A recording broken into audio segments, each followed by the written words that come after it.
Media circle நேயர்களுக்கு வணக்கம். இன்றைக்கு நம்மோடு நேர்காணலுக்காக கவிஞரும் எழுத்தாளருமான ராஜகம்பீரன் அவர்கள் நம்மோடு இணைந்திருக்கிறார். அவரோடு பேசலாம். சார் வணக்கம். வணக்கம். கடந்த ஒரு வாரமா பாத்தீங்கன்னா ஜெயம் ரவி அவரை சுற்றிய சர்ச்சை தான். மனைவியுடனான விவாகரத்து அப்ளை பண்ணியிருந்தாரு. அந்த வழக்கு நடந்துகிட்டு இருக்கு.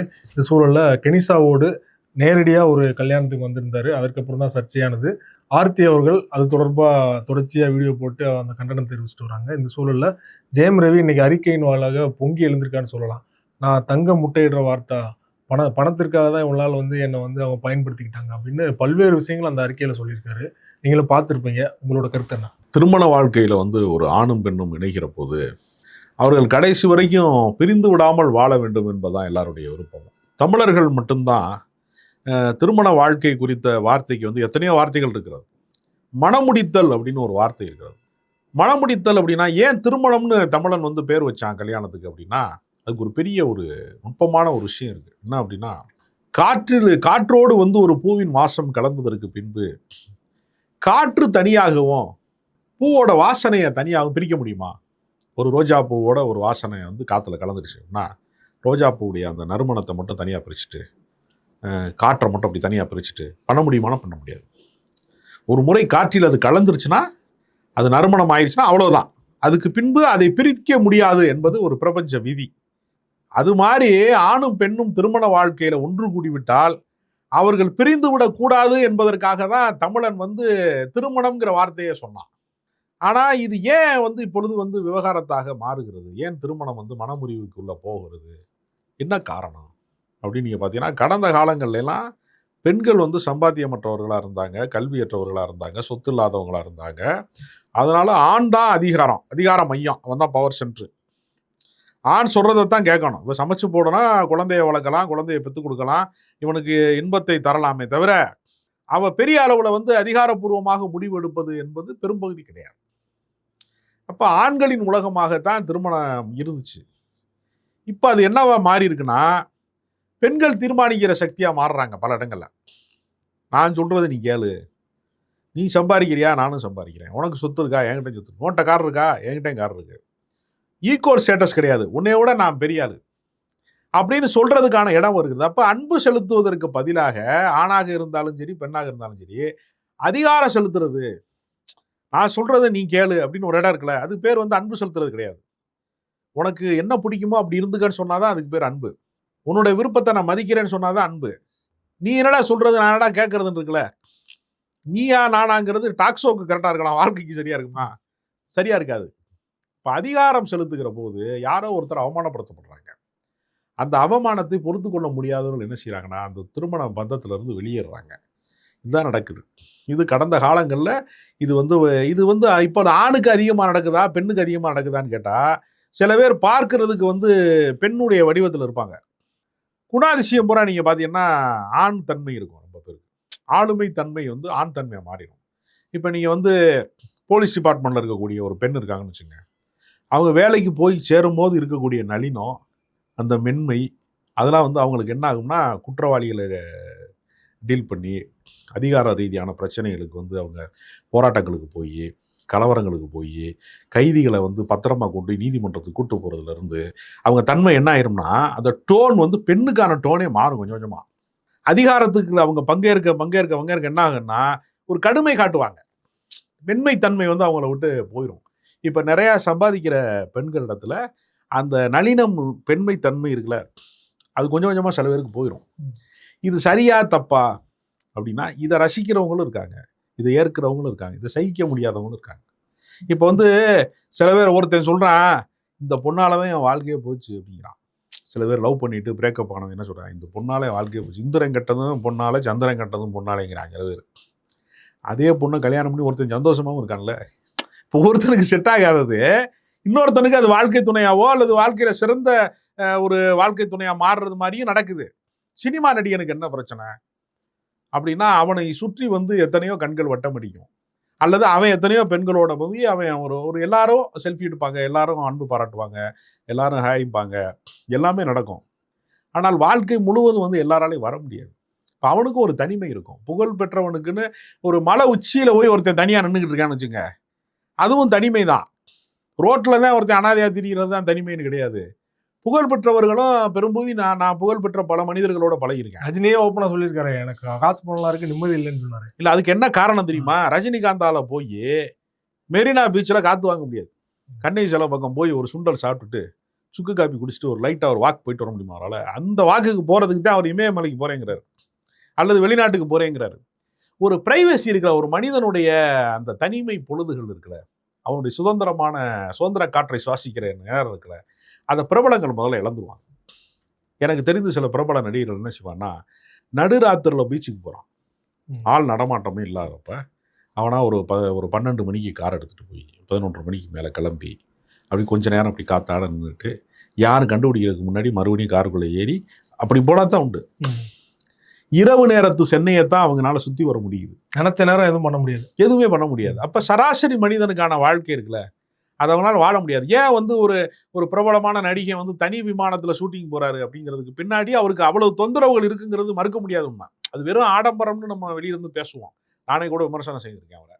ஆனால் அந்த தனி விமானத்துக்கான செலவு 14 லட்ச ரூபா கட்டி டெபாசிட்லாம் பண்ணி கோடிக்கணக்கில் அவர் போகிறாரு அப்படின்னா அந்த அளவிற்கு அவருக்கு வந்து சக மனிதர்களால் கூடிய, அதாவது அன்பு, அதாவது தேனை தேடி தேடி அலைகிறது வண்டு, அதை தூக்கி தேன் குடத்தில் போட்டாங்கன்னு வச்சுங்க, மூழ்கி மூச்சு அடைத்து செத்து போகிறது.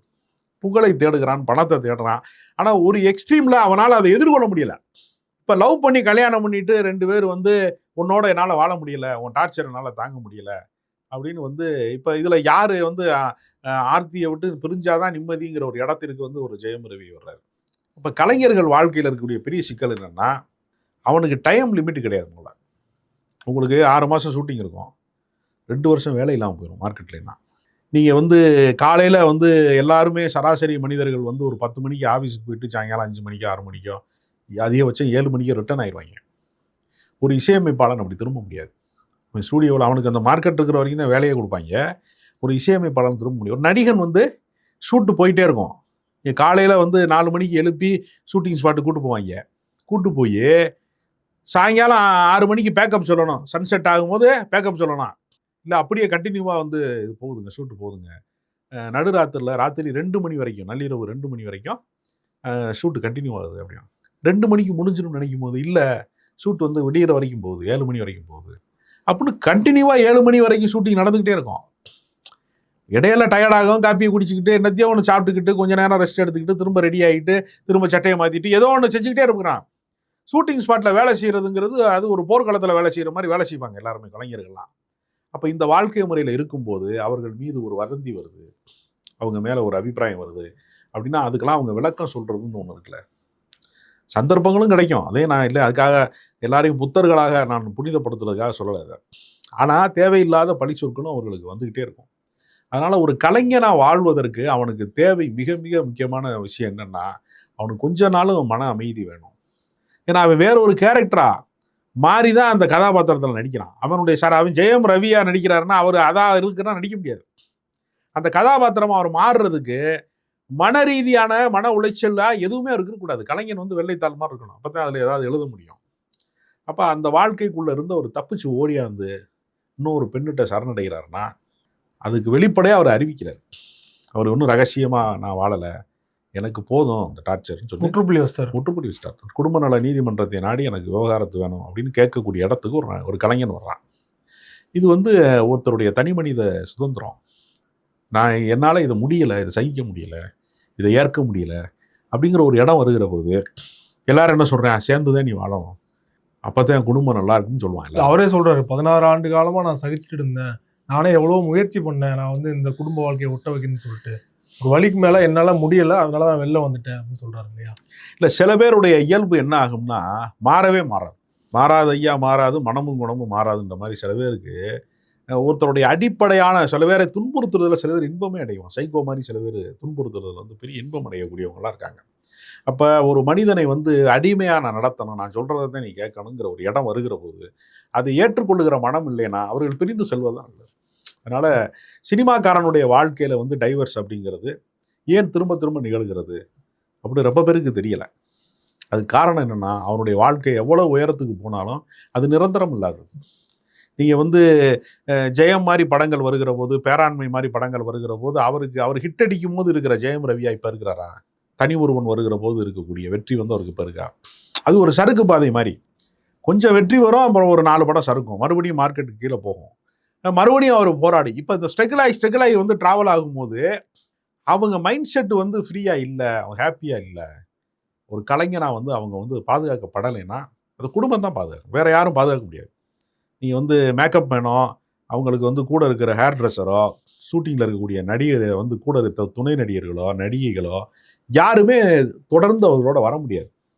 இந்த பயணத்தில் இருக்கக்கூடிய ஏற்றத்தாழ்வு, ஒரு மலை பாதையில் எப்படி ஹேர்பின் பெண்டிங் வளைஞ்சு வளைஞ்சு வளைஞ்சு மேலே போகுது, அதே மாதிரி கீழே இறங்குதுல வண்டி. நம்ம டூருக்கு போகிறோம், கொடைக்கானலுக்கு போகிறோம், ஊட்டிக்கு போகிறோம், மேலே ஏறும் போதும் ஏகப்பட்ட வளைவு, திரும்ப இறங்கும் போதும் ஏகப்பட்ட வளைவு. இது மாதிரி தான் சினிமா நடிகனுடைய வாழ்க்கையை ஒரு நேர்கோட்டு பாதையில் நீ அமைக்க முடியாது. அது சமதளத்தில் இருக்கிற பயணமே அல்ல. அதை தெரிஞ்சுதான் அந்த வாழ்க்கைக்குள்ளே போகணும். இல்லை அந்த வாழ்க்கை முறை எனக்கு செட் ஆகாதுங்க, நான் நேராக தான் போவேன் அப்படின்னா அந்த பெட்டிங் வந்து அவங்கள வந்து வீழ்த்திடும், ஒரு கட்டத்துக்கு மேலே அந்த உறவுல இருந்து வெளியேற்றிடும். இதுதான் அவர்களுடைய பிரச்சனை நான் நினைக்கிறேன். சில நாட்களுக்கு முன்னாடி ஆர்த்தி ரவி 2 மகன்களோட இருக்கிற மாதிரி ஒரு வீடியோ வெளியிட்டிருந்தாரு ஊட்டியிலிருந்து. நீங்கள் எனக்காக வேணாம், மகன்களுக்காக நீங்கள் திரும்ப வரணும் அப்படின்னு சொல்லிட்டு அவங்க போட்டிருந்தாங்க. ஆனால் இன்னைக்கு ஜெயம் ரவி வெளியிட்ட அறிக்கையில் பார்த்தீங்கன்னா, என் மகனை கூட பார்க்க விட மாட்டாங்க, பவுன்சரை வச்சு விரட்டி அடிக்கிறாங்க அப்படின்னு சொல்லிட்டு ஜெயம் ரவி சொல்றாரு. 2 பேரும் வேற வேற ஸ்டேட்மெண்ட் சொல்றாங்க. நம்ம எதை எடுத்துக்கிட்டோம்? குழந்தைகளை வந்து ஆயுதமாக வந்து பயன்படுத்துறதுன்னு இருக்குல்ல, போர்க்களத்தில் கூட குழந்தைகளை கேடயமாக பயன்படுத்தக்கூடாதுன்னு சர்வதேச விதி இருக்கிறது. ஆனால் இதெல்லாம் குடும்பங்களில் பின்பற்றப்படுகிறதான்னு இல்லை. குடும்பத்தில் என்ன செய்வாங்கன்னா, பெரும்பகுதி குழந்தைகள் வந்து அம்மா பிள்ளைகளாக இருப்பாங்க, ஆண் குழந்தைகள் பெரும்பாலும் அம்மா பிள்ளைகளாக இருப்பாங்க. அப்போ அந்த மாதிரி இருக்கிறப்ப என்ன செய்யணும்னா, அது தவறான விஷயங்களை சொல்லிக் கொடுப்பாங்க. அவர் வந்து இப்போ அவங்களுடைய தனிப்பட்ட வெறுப்பு, கோபம், ஆற்றாமை, அவங்களுக்கு இருக்கக்கூடிய எல்லாவற்றையுமே குழந்தைகள்கிட்ட வந்து பிரெயின் வாஷ் பண்ணி நீ உங்கள் அப்பா கிட்ட போகாத, அவரோட நீ பழகாத, அவர் சரியில்லாத ஆள் அப்படின்னு சொல்லிட்டாங்கன்னு வச்சுங்க. அது குழந்தை மனம் வந்து சூதுவாத அறியாத, சகுனித்தனங்களையெல்லாம் அதை அறியாத, குழந்தையும் தெய்வமும் ஒன்றும் சொல்லக்கூடிய இடத்துல இருக்கிற ஒரு குழந்தைகள் என்ன ஆகும், ஆட்டோமேட்டிக்காக போகாது. அப்போ இவருக்கு வந்து 2 பேருக்குமே குழந்தைகள் சொந்தம் அப்படிங்கிறப்ப கோர்ட்லேயே போய் ஆர்டர் வாங்கினாலும் சில வீடுகளில் வந்து பார்க்க விட மாட்டாங்க. ஏன்னா ஜட்ஜு வந்து நேரடியாக வந்தால் டெய்லி பார்ப்பாரு, குழந்தைகளை ஸ்கூலுக்கு போயிருக்கா, ஸ்கூலில் போய் பார்க்கலாமா வேணாமா, கார்டியனா நீயா கையெழுத்து போட்ட, இப்படின்னு நீங்கள் வந்து ஒவ்வொரு முறையும் தகராறு பண்ணுறாங்கன்னா நீதிமன்றம் எவ்வளோ தூரம் ஒருத்தருடைய தனிப்பட்ட அந்தரங்க வாழ்க்கைக்குள்ளே வந்து நீதிமன்றம் எவ்வளோ தூரம் தலையிட முடியும், எவ்வளோ ரூல்ஸை வந்து நீங்கள் நடைமுறைப்படுத்த முடியும்? டெய்லி போலீஸ்காரனை போட்டு ஒரு பாதுகாப்பை உறுதி செய்ய முடியாது எல்லா விஷயத்துலையும். அப்போ அது என்னென்னா, அவரை பழி வாங்கிறதுக்கு குழந்தைகளை பிரிக்கிறதுன்னு ஒரு இடம் இருக்குது. அதை செய்யக்கூடாது. அது 2 பேருக்கும் சொந்தம். நீங்கள் 2 பேரும் மகிழ்ந்திருக்கும் போது தான் அந்த குழந்தைகள் உருவாகுறாங்க. நீங்கள் பிரிந்திருக்கும் போது அந்த பிரிவின் துயரத்தை குழந்தைகளுக்கு தரக்கூடாது. அதுதான் முறையானது. அதனால் வேறு திருமணத்தை வந்து அவர் நாடினார்னா அதே வாழ்க்கையை வந்து திரும்ப தேடிக்கொள்ளக்கூடிய வாய்ப்பு இவங்களுக்கும் இருக்குது. ஏன்னா அவங்க 2 பேருமே வந்து என்ன சொல்கிறதுனா, சித்தாள் வேலைக்கு கூலி வேலைக்கு போகிறவங்க கிடையாது. 2 பேருமே கோடீஸ்வரர்கள். வந்து ஒரு பெரிய ப்ரொடியூசரு, மிகப்பெரிய பின்னணியில் கொண்ட ஒரு பெண் இந்த அம்மா. அது மாதிரி அவரும் வந்து தொடர்ந்து பல படங்களை நடிக்கக்கூடியவர். அதனால் அவங்களுடைய கல்வியோ பொருளாதாரமோ அவங்களுடைய அந்த குழந்தைகளுடைய வளர்ப்போ எங்கேயுமே தடைவிட போகிறதில்ல. அதனால் வேறு வேறு பாதையில் பிரிந்து போவதற்கு ஒருத்தரை அனுமதிக்கிறது தான் நாகரிகமே தவிர, ஒருத்தர் பாதையில் ஒருத்தர் குறிக்கிறது, ஒருத்தர் வாழ்க்கைக்குள்ள ஒருத்தர் முட்டுக்கட்டையாக இருக்கிறது, அது குழந்தைகள் விஷயத்தில் யாருமே செய்யக்கூடாத விஷயம். இப்போ நீங்கள் தொடக்கத்தில் சொன்னீங்க திரைத்துறையில் வந்து டிவோர்ஸ் அப்படிங்கிறது சாதாரணமாயிடுச்சு அப்படின்னு. ஆனால் இந்த டிவோர்ஸ் தான் வந்து ஆர்த்தி அடம் பிடிக்கிறாங்க இல்லையா? அவங்களுக்கே தெரியும் மறுபடியும் ஜெயம் ரவி வரமாட்டார், வந்தாலும் வந்து பழைய வாழ்க்கை வராதுன்னு சொல்லிட்டு. ஆனாலும் அடம் பிடிக்க காரணம் என்ன நினைக்கிறீங்க? அவரை வில்லனாக்குறது தான், வேற என்ன விஷயம்? அவர் மீது இருக்கக்கூடிய இமேஜை காலி பண்ணுறது தான். என்னை விட்டு போனேன்னா உன் இமேஜை நான் டேமேஜ் பண்ணி சேர்ந்து வாழ்றது நோக்கம் இல்லை. அதுதான் நோக்கம், வேற ஒன்றும் இல்லை. சேர்ந்து வாழ்வது அப்படின்னா தகராறே பண்ண மாட்டாங்க.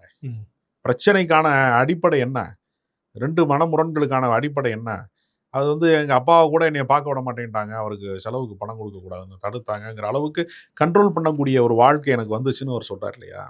அப்போ வந்து அவருக்கு எதெல்லாம் பிடிக்காதோ அதை செய்ய மாட்டாங்களே. சேர்ந்து வாழணும்னு விரும்புகிறவங்க யாருமே ஒருத்தருக்கு விருப்பம் இல்லாத விஷயங்களுக்குள்ள அத்துமீறி வந்து எதுவுமே செய்ய மாட்டாங்கல்ல. அப்போ அதை நான் தொடர்ந்து செய்வேன், ஆனால் நீ என்கிட்ட திரும்பி வரணும் அப்படின்னு சொல்கிறது இருக்குல்ல. இப்போ நீங்கள் பல வழக்குகளில் இந்த மாதிரி பிரச்சனைகளில் ரோட்டுக்கு தெருவுக்கு கொண்டு வந்து ஒருத்தருடைய இமேஜை காலி பண்ணுறது மூலமாக மேலும் வெறுப்பு தான் அதிகமாகும். இது அன்பு தானே பிரச்சனை. நீங்கள் நீங்கள் வந்து உங்கள்கிட்ட எல்லாம் 2 பேர்கிட்டையுமே கார் இருக்குது, வீடு இருக்குது, கோடிக்கணக்கில் பணம் இருக்குது, குழந்தைகள் இருக்குது, எல்லாமே இருக்குது. இங்கே இல்லாமல் இருக்கிற விஷயம் என்ன? ஒருத்தர் மீது ஒருத்தருக்கான நம்பிக்கை இல்லாமல் போயிடுது, ஒருத்தருக்கு மீதான அன்பு இல்லாமல் போயிடுது, அது குறைஞ்சு போகிறது, ஒருத்தர் மீது ஒருத்தருக்கு சந்தேகம் அதிகமாகிடுது, ஒருத்தருக்கு மேலே ஒருத்தருக்கு வன்மம் அதிகமாகிடுது. அப்போ அடிப்படை என்னன்னா, ஒரு அன்பினால், அதாவது ஒரு வீடு என்பது வெறும் செங்கல் சிமெண்டால் கட்டப்படுறது கிடையாது. ஒரு மனித உடல் என்பது வெறுமனே ரத்தம் சதையால் மட்டுமே ஆனதல்ல. அது ஒரு எமோஷனல். மனிதன்கிறது ஒரு எமோஷனல். வீடுங்கிறது அன்பால் கட்டப்படுவது, வெறும் செங்கல் சிமெண்டால் கட்டப்படுறது. நீங்கள் அந்த வீட்டுக்கு திரும்புகிற போது ஒரு நிம்மதி கிடைக்கல, அந்த வீட்டுக்கு திரும்புகிற போது வந்து ஒரு சந்தோஷம் கிடைக்கலன்னா அந்த வீட்டுக்கு ஏன் போகணும்னு ஒரு இடம் இருக்கலாம். அதனால் அது ஒரு ஜெயில் அனுபவம் மாதிரி இருக்குது அப்படின்னா ஒருத்தர் ஏன் அங்கே போகணும் அப்படின்னு ஒரு கேள்வி இருக்குது. அதனால் அவர் அந்த வாழ்க்கை எனக்கு வேணாம் அப்படின்னு சொல்கிற இடத்துக்கு அவர் போகிறார். அதனால் மாற்றுப்பாதையில் செல்லவும், இந்த இடத்துக்கு போனால் பாதை தடை வருது அப்படின்னா ரோட்லேயே வச்சுருக்கான்ல, இந்த பக்கம் போகாதீங்க, பள்ளத்தை தோண்டி வச்சுருக்கான், மாற்றுப்பாதையில் செல்லவும். இதுதான், இது இவ்வளோதான் விஷயமே தவிர இதை தாண்டி ஒருத்தருக்கு ஒருத்தர் வந்து மீண்டும் தன்னை நிரூபிப்பது அப்படிங்கிறது அந்த காலகட்டம் முடிஞ்சிருச்சு. மீண்டும் வந்து அப்படி எந்த உறவையுமே நீங்கள் செயற்கையாக பூக்க வைக்க முடியாது. ஒரு முறை தான் அந்த மனம் வந்து ஒருத்தர் மீது நம்பிக்கை வைக்கும். அடுத்த முறை வந்து உங்களுக்கு வந்து மீண்டும் அந்த நம்பிக்கை பூக்காது. அதனால் மீண்டும் அப்படி ஒரு காதல் மலர்வதற்கு எப்போவுமே சாத்தியம் இல்லை. பல பேர் சகித்து கொண்டு வாழுகிறார்களா? மிடில் கிளாஸில் வாழலையா, மற்ற ஊர்களில் வாழலையா, சாதிக்காரன் வாழலையா அப்படின்னு சொன்னால் அவர்களை ஏமாற்றி கொண்டு இருக்கிறார். அவ்வளோதான். இது வெளிப்படையாக நேர்மையாக நாங்கள் பிரிந்து செல்கிறோம்னு சொல்கிறது எவ்வளோ மகத்தான விஷயம்தான். ஜெயம் ரவி அறிக்கை தொடர்பாக டீட்டெயிலாக ஒரு பேட்டி கொடுத்தீங்க. ஓகே, நன்றி.